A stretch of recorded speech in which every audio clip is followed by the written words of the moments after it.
Mirhaba arkadaşlar. Probably butchered that. Just basically means hello, friends, or colleagues, according to Google.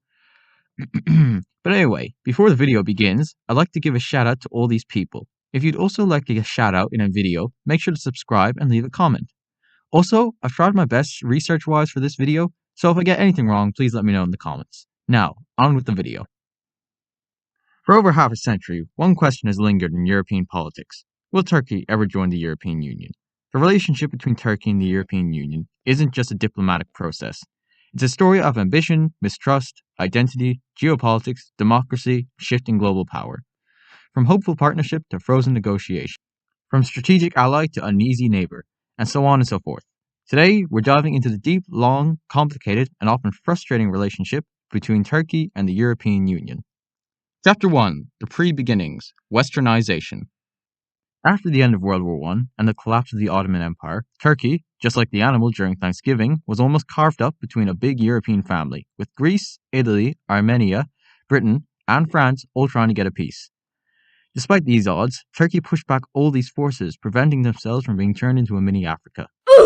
Mustafa Kemal Ataturk, I probably butchered that, but basically this guy, the leader of Turkey from 1923 to 1938, was a key figure in preventing Turkey from turning into another one of the small countries that we knocked out around during World War II.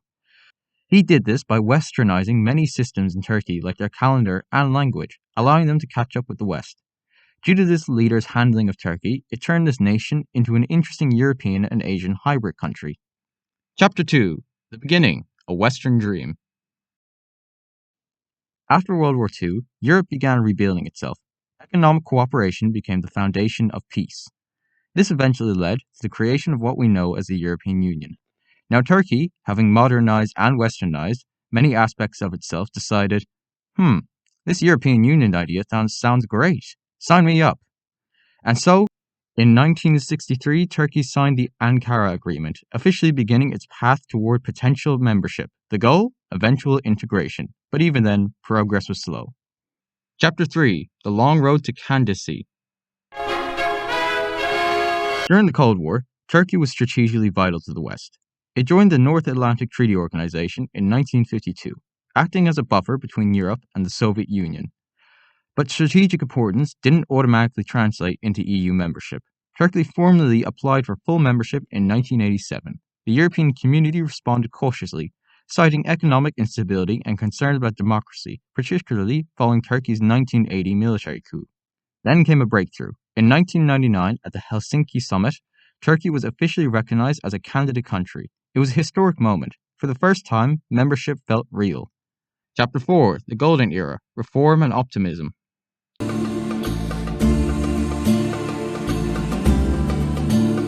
In 2002, the Justice and Development Party, known as the AKP, came to power, led by Recep Tayyip Erdogan.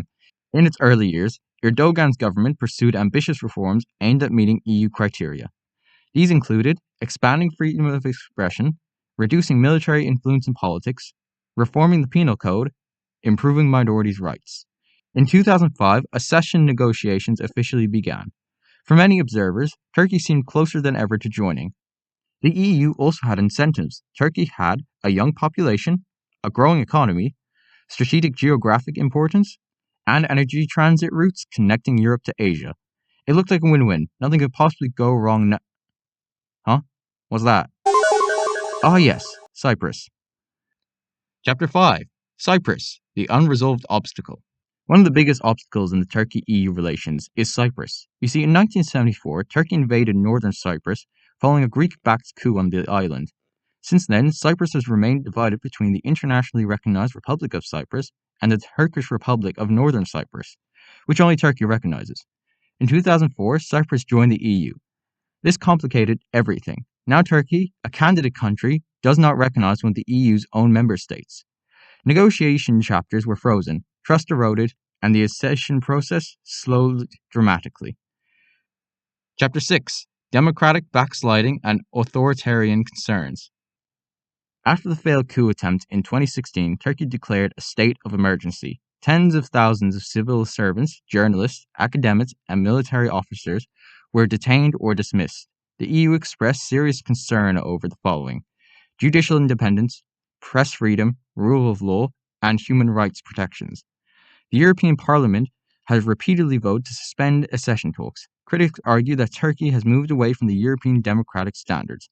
Meanwhile, Turkish officials argue that the EU applies double standards and has never truly intended to admit Turkey, partly due to cultural and religious differences. And here's the uncomfortable question. Is Turkey being judged only on democratic standards, or is identity politics at play? Chapter 7: Migration and Strategic Leverage. In 2016, the EU and Turkey signed a migration deal. Turkey would prevent irregular migration into Europe in exchange for financial aid and visa liberalization talks. This agreement reshaped the relationship. Turkey gained leverage. The EU gained stability temporarily. But tensions resurfaced when Turkish leaders occasionally threatened to open the gates during diplomatic disputes. The relationship increasingly became transactional rather than aspirational. Chapter 8: Energy Security and Geopolitics. Turkey sits at the crossroads of Europe, the Middle East, and Asia. It borders Syria, Iraq, Iran, Greece, Bulgaria, Armenia, Azerbaijan, Georgia, and the Black Sea. It controls access to the Bosporus Strait, a critical maritime route. In recent years, tensions over gas exploration in the eastern Mediterranean have further strained ties between Turkey and EU members like Greece and Cyprus. At the same time, Turkey plays a key role in NATO, especially after Russia's invasion of Ukraine. Despite disputes, Europe cannot ignore Turkey's strategic importance, and Turkey cannot ignore Europe, its largest trading partner. Chapter 9: So will Turkey ever join?